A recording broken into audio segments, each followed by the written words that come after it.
Hello, welcome to Inside Politics. I'm Anastasia Lavrina. Today, we turn our focus to a pivotal moment in the Middle East as Israeli Prime Minister Benjamin Netanyahu visits the United States. This high-stakes bilateral meeting demands close attention, not just for what it means between Washington and Jerusalem, but for the broader outcomes that could reshape the entire region. While Washington and Jerusalem continue to coordinate closely on security and strategic cooperation, the outcomes of this visit could influence a wider range of regional developments, including Israel's relations with its neighbors and broader strategic alignment in the Middle East. Among the key issues on the table is the ongoing situation in Gaza, the humanitarian crisis and security concerns in the Strip remains deeply interconnected with regional dynamics. The United States is expected to push for sustained humanitarian access and a roadmap toward de-escalation, while Israel continues to stress the importance of long-term security guarantees. How Gaza is addressed in these talks will be closely watched, not just in the United States and Israel, but across the Arab world and the broader international community. Joining me now to discuss this very important issue is Adam Ireli, former U.S. ambassador to Bahrain, along with a former diplomat Gustavo de Aristegui and Glenn Howard, founder and chairman of the Saratoga Foundation. Dear experts, warm welcome to Inside Politics. And Mr. Howard, if you don't mind, let's start our discussion with you. What are the key goals you think the Prime Minister Netanyahu's current visit to Washington? What are the key goals?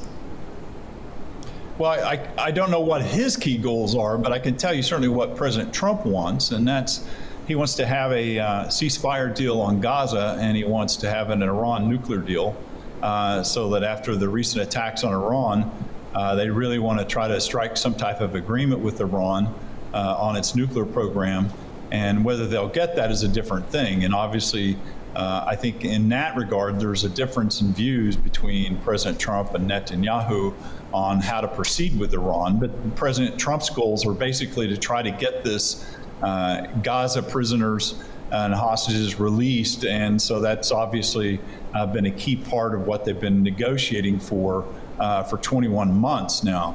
And so this is a very key important goal of the Trump administration. Well, Mr. Aristegui, as someone deeply familiar with the Mediterranean and Middle East diplomacy, what's your reading of Israel's current regional standing? Well, I would like to make a difference between what Israel as a country wants and as a society wants, and what the government of Benjamin Netanyahu and his very radical right-wing allies want. The country was united and rallied around the government when there was a true, real, imminent threat of Iran getting their hands on nuclear weapons. I'll comment on that later.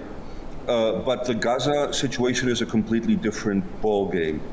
There is a divide in the Israeli society. Of course, everybody agrees that Hamas is a terrorist organization. I think it's immoral not to say that Hamas is a terrorist organization. We've seen what they've done in the past and what they're capable of doing, and they are holding their own people hostage. I am probably one of the very few Western politicians that actually spend time living and sleeping in different parts of Gaza along my political career before I went back to the Foreign Service. And I can tell you that the atmosphere in Gaza, even when the Palestinian National Authority was in charge before 2007 and before Hamas took over, and the result is visible and we know what it is like, it was already very oppressive because their presence on the streets was felt, and nobody would dare do anything that could upset the, as they call them in that part of the world, the bearded ones. But going back to the link between Iran and certain proxies in the region, let's not forget that Iran was sort of playing in a chessboard with different proxies. They were attacking Israel from the north with Hezbollah, attacking Israel from the south with Hamas, and attacking Israel from the northeast with the Syrian regime. All of that has changed. Hamas is seriously weakened. Hezbollah has been beheaded, and there is no Bashar al-Assad regime anymore. So this was the right moment to force Iran into a nuclear deal. And let's not forget one thing. All of this problem it begins with, in my view, and of course, I'm open to any kind of discussion on this, the disastrous JCPOA agreement that was, and we are part to blame, the Europeans. We were the main negotiators of the JCPOA, and the thing is that what shouldn't be allowed is that the Iranians have their own centrifuge and their own enrichment capacities. All of what we're living today is a consequence of that. Well, Mr. Reilly, from your perspective as a former ambassador in the region, how do you interpret the timing of Benjamin Netanyahu's visit to Washington? What message it's sending to allies? Netanyahu and Trump are both very alike and very different. They're very alike because they're both politicians, right? And they both are primarily motivated by what's in their political interests. How do they hold on to power? How do they advance their power? So in that sense, they've got a lot to talk about. Trump needs Netanyahu to secure his legacy. Netanyahu needs Trump to stay in office, basically. However, they're very different in the sense that, you know, I think Trump, as Mr. Howard said, Trump wants peace. I'm not convinced that's what Netanyahu wants. I mean, yes, he wants peace, but he wants peace on his terms, and his terms are very different than Trump's terms. So I think that really is going to be the substance of the discussions is, Trump saying to Netanyahu, or Netanyahu saying to Trump, don't stop me until I'm finished. And Trump saying, well, what does finished mean? Number one. And number two, Trump saying, you really can't go that far. Although I have to say, I think Netanyahu is probably more determined and more forceful on this than Trump. I think what we've seen with Trump and his dealing with international affairs so far is, him having unlimited confidence in his ability to persuade others, and then that confidence coming up against reality. I mean, look how successful he's been with Vladimir Putin, right? He said he could have a deal in 24 hours. Well, it's been, 4 months, and Putin is basically not doing anything that Trump is asking. I think it's a similar situation with Netanyahu. Well, Mr. Howard, what do you think about the terms? Do you agree that Israel and the United States have totally different approach to what is happening in the Middle East, particularly in Gaza? And do you think any progress is still achievable in the case of Gaza after this bilateral meeting? Well, I think if you go back to the April meeting between Netanyahu and President Trump, the dynamics of that meeting were very much evident that Trump was trying to portray himself as in control, and that he was trying to get a grip on the region, the Middle East, and he thought he was going in one direction. And then the atmospherics of that meeting in April were one that Netanyahu was going to play along with what President Trump was trying to do. And now, as we know by the Israeli attacks that began, that it completely went in a different direction. So President Trump, who is the man that advocates the idea and came into office on ending the forever wars, gets involved in a major military operation by the United States attacking Fordal and destroying it. So now the United States is in the position where it's saying, okay, we have accomplished our goal. We didn't get involved. There's not going to be boots in the ground. But yet we have postponed, if not ended, the Iranian program by 1 to 2 years, or maybe more or longer. And now he's in a position where he's trying to say to Netanyahu, look, we want to move on. We want to develop, the administration wants to accomplish its goals. And then the problem here is that they're not sure about where Netanyahu will go with his goals, because as the other speakers have pointed out, that Netanyahu has a very precarious domestic situation, and he kind of has to be in a position and be in control to dictate a lot of the Israeli efforts regionally, which he has accomplished by defeating Hezbollah and also the situation with bombing the heck out of Iran. Certainly he's in a much stronger position domestically.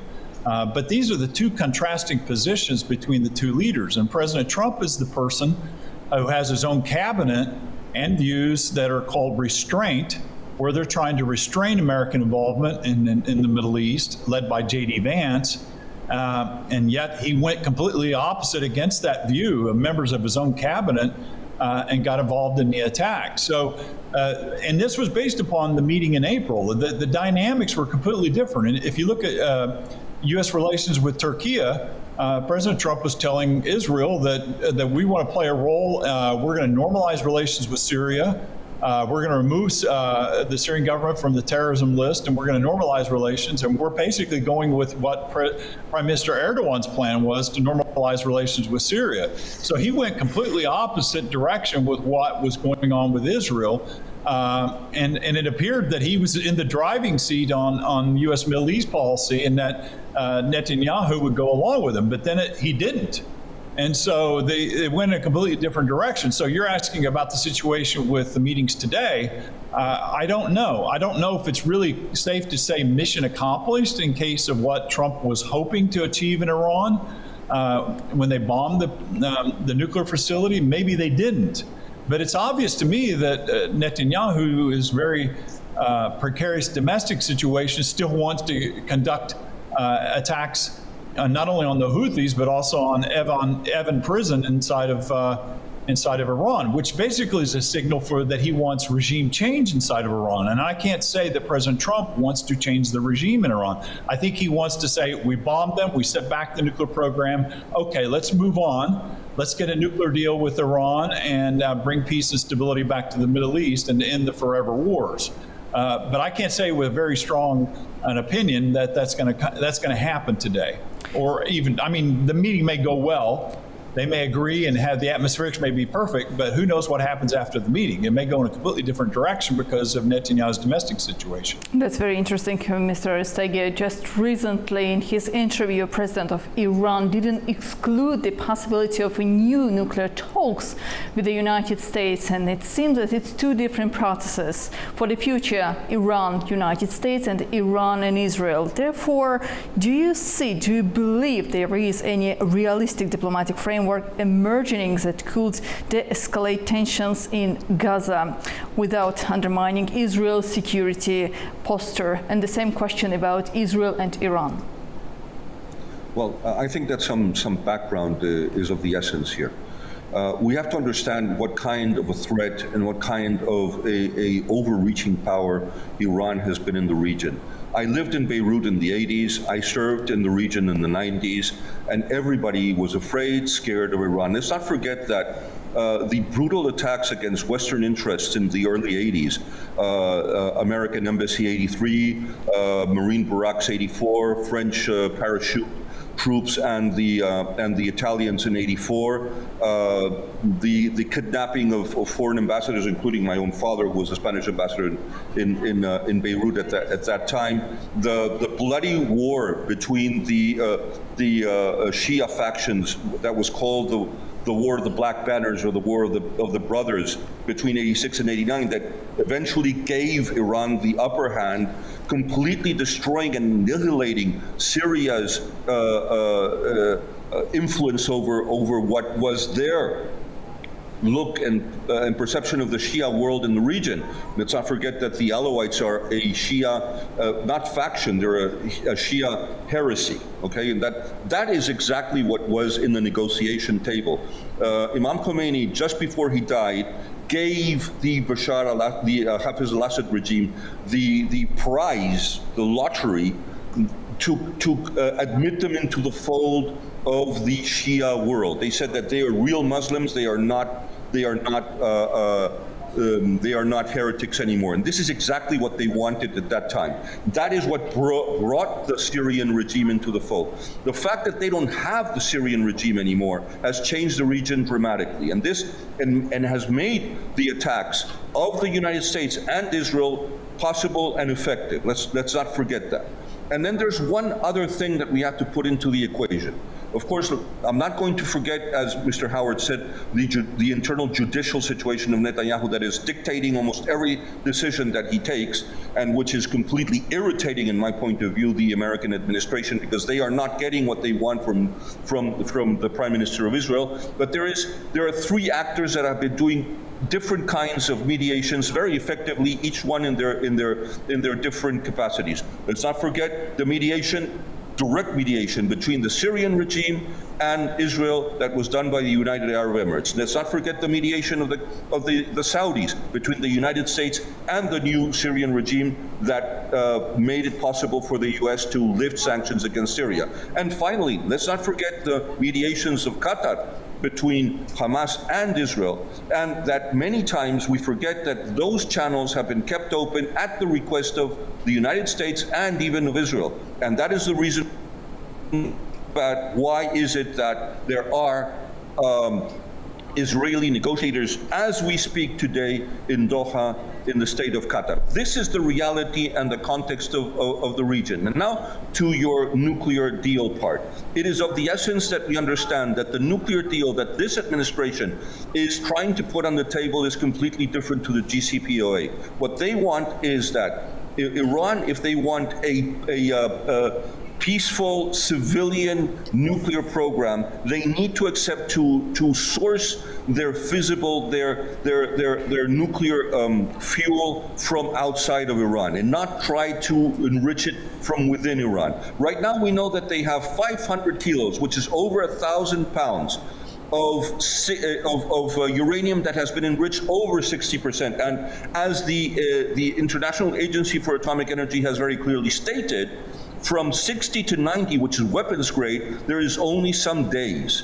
And this is what really is the worrying factor. What we mustn't accept, again, is that the Iranians can be able to enrich uranium to 60 and then eventually to 90, because this is a very clear indication that their program has never been a peaceful civilian program. It has always had as the final target, the final goal, to achieve nuclear weapons. This is the reality of the situation.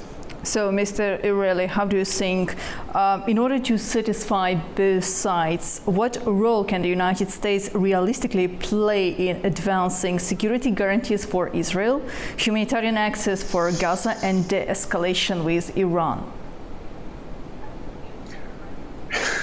That's a big question, and you use the word realistically. It just strikes me that there is a disconnect between how President Trump and his administration see the world and how the world really is. The idea that after bombing Iran, that Iran is going to come to the table and agree to give up the right to enrich, which is what the U.S. is demanding, is ludicrous. It's ludicrous. It's never going to happen. Unless, of course, Ayatollah Khamenei wants to sign his death warrant, but that's the end of the regime. So that's not going to happen. Does the United States care about Gaza? Not at all. Trump doesn't care about Gaza. He said that, he thinks they should all go somewhere else and the Emiratis should rebuild the place and it'll be a great place to live once it all looks like Jumeirah Beach. So that's, that's not how the people of Gaza see it, and that's not how the Arab world sees it, by the way. And then in terms of Israel's security guarantees, well, Israel has those security guarantees, so that's not even on the table. They already have that in their pocket. So again, there's what Trump wants for Trump, and there's what Netanyahu wants for Netanyahu, and then there's the rest of the world, how the rest of the world sees it, which is completely different. So with diplomatic negotiations, you have some kind of strategy, and B, you have some kind of give and take.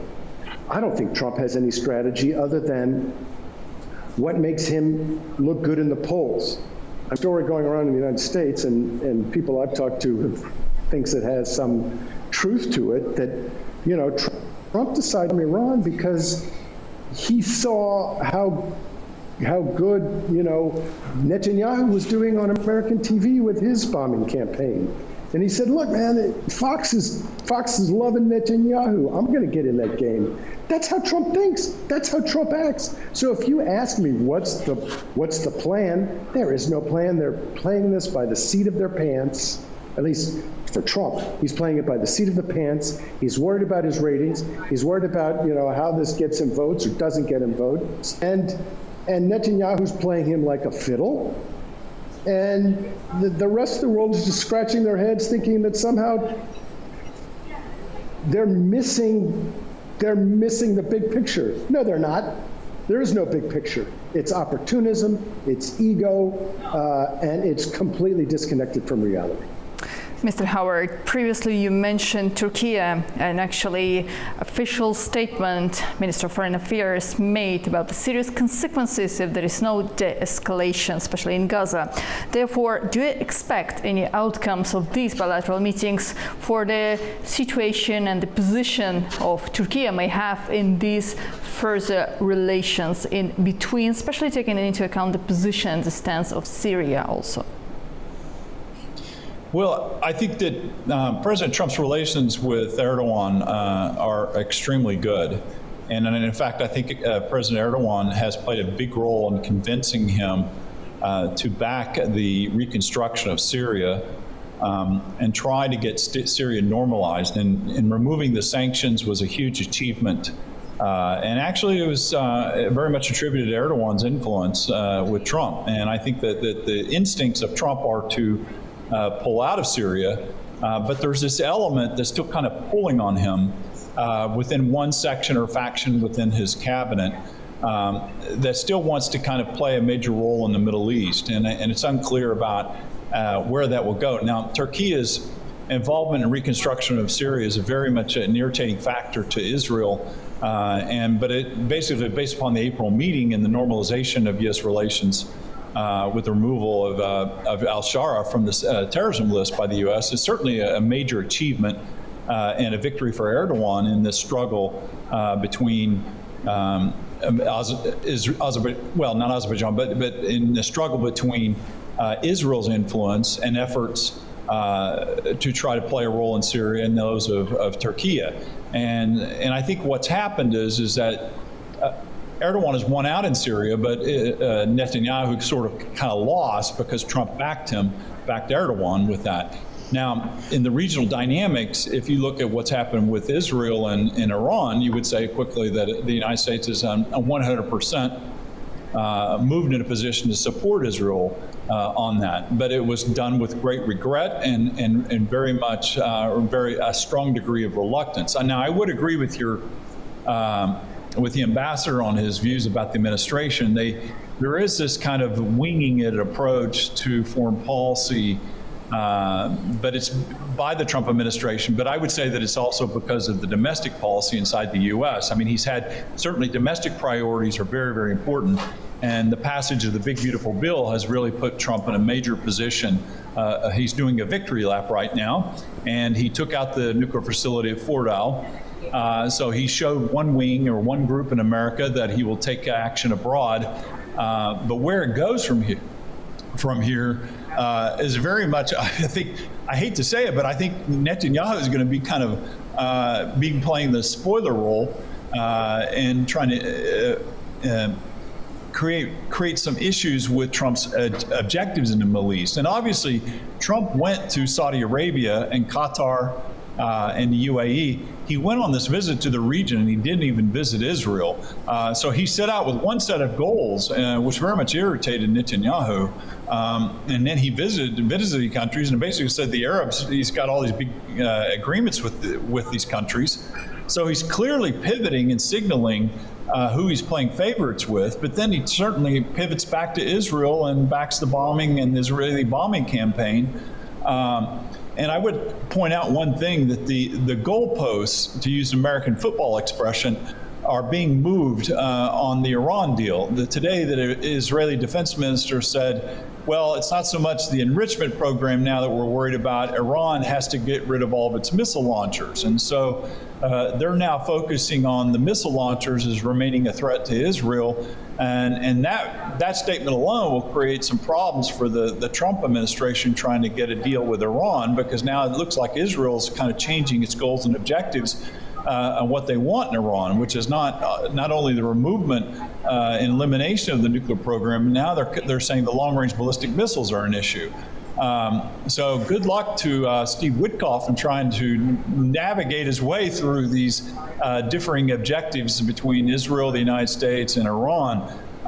It's going to require a very, almost a James Baker type of official to rise and sort this out. And I think that unfortunately, they don't have someone like James Baker around these days to rely upon to help the U.S. with its Middle East policy. Well, ambassadors, we don't have much time left, but still I want to know your opinion, Mr. Rishtege. If there is still diplomatic capital left for the Abraham Accords to evolve into a broader peace architecture? Well, let's be very clear about the Abraham Accords. I mean, people tend to confuse things because two Arab nations, like Egypt, has diplomatic relations with the State of Israel since 1979, and the Jordanians have diplomatic relations with the State of Israel since 1993. I actually was a witness to the opening of the Israeli embassy in Amman when I was deputy chief of mission over there. In any case, the Abraham Accords are a completely different ballgame. And in fact, in my opinion, the advancement of the Abraham Accords, especially as far as Saudi Arabia is concerned, was one of the factors that pushed Hamas into trying to completely obliterate them or trying to derail them by attacking Israel on 7th of October of 2023. At least that was one of the objectives. And they put the thing on hold for a long time.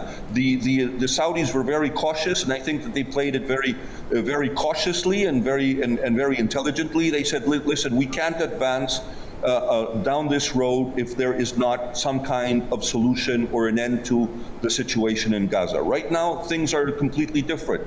Right now, I think that if by any chance President Trump is successful in achieving the 60-day ceasefire, and the ceasefire holds, I could probably bet my salary of 1 month that the Saudis will move slowly and cautiously towards some kind of deal. Probably not opening full diplomatic relations, but establishing open diplomatic channels. I mean, known diplomatic channels, because the backdoor channels are completely open and they're talking all the time. That much we know.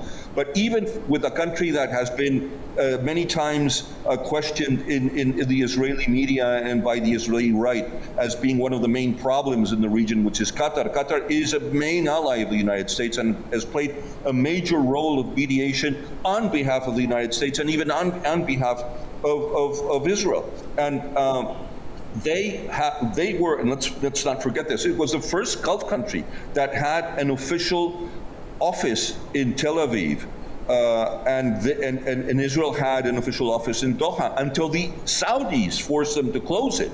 And we tend to forget that. So there is a precedent of a cordial relation, let's call it that way, between Qatar and Israel. So the Abraham Accord include, for example, Morocco. Morocco has always had a very cordial relation with Israel, even when during the worst years of the confrontation between the Arab world and Israel. Let's not forget that King Mohammed V in 1956, with his own money, sent over 350,000 Moroccan Jews to Israel when every other Arab country is blocking the Israelis and the Jews from the world from going to Israel. So this is one of the reasons, and a lot of people don't know it, that Mohammed V is in Yad Vashem and is honored in Yad Vashem. So not a single prime minister since Golda Meir onwards, and I would probably say that before, have ceased to have contact with each and every king of Morocco since Morocco regained independence in 1956. Mohammed V, Hassan II, and Mohammed VI. And right now there are full-fledged diplomatic relations between both countries, and even the security and economic relations are extremely close. And this is something that we are going to be seeing in a growing way, for example, with Mauritania and other Arab countries that are going to be joining the show. Well, and very shortly, please, Mr. Ereli, looking at the bigger picture, how do you think if the United States' influence in the Middle East is strengthening or being challenged? I think the American people in the Middle East have their doubts about the United States. Can they count on the United States? Is the United States word something that they'll stand by, and that's certainly true in the Gulf, right? In the sense that Trump bombs Iran, declares victory, and leaves, and then says, "Okay, now let's have a settlement." Well, and then the Gulfies, United Arab Emirates, Qatar, Bahrain, Saudi Arabia, Kuwait, are left with somebody who's shaken the hornet's nest and then walks away. And then the hornets are all buzzing, wanting to sting somebody, and the person who can protect them is like saying, "Oh, I want to kiss and make up with the hornet." So the point here is that, American constancy, American consistency, American predictability. The definition of risk is the absence of predictability. And so a relationship with the United States is very risky because you can't predict what they're going to do. And when you live in a dangerous neighborhood where everybody's, a potential aggressor, that's a very unsettling position to be in. So, dear experts, thank you. Thank you so much for joining Inside Politics today. Thank you. Thanks for having us. Thank you. Well, as the diplomatic spotlight remains on Washington, the outcomes of Prime Minister of Israel Benjamin Netanyahu's visit could signal more than just a bilateral reaffirmation. It could help shape the next phase of regional diplomacy in the Middle East. We'll be watching closely to see whether these developments lead to meaningful change or remain symbolic gesture. That's all for this edition of Inside Politics. I'm Anastasia Lavrina. Thank you for joining us. Stay informed and see you next time.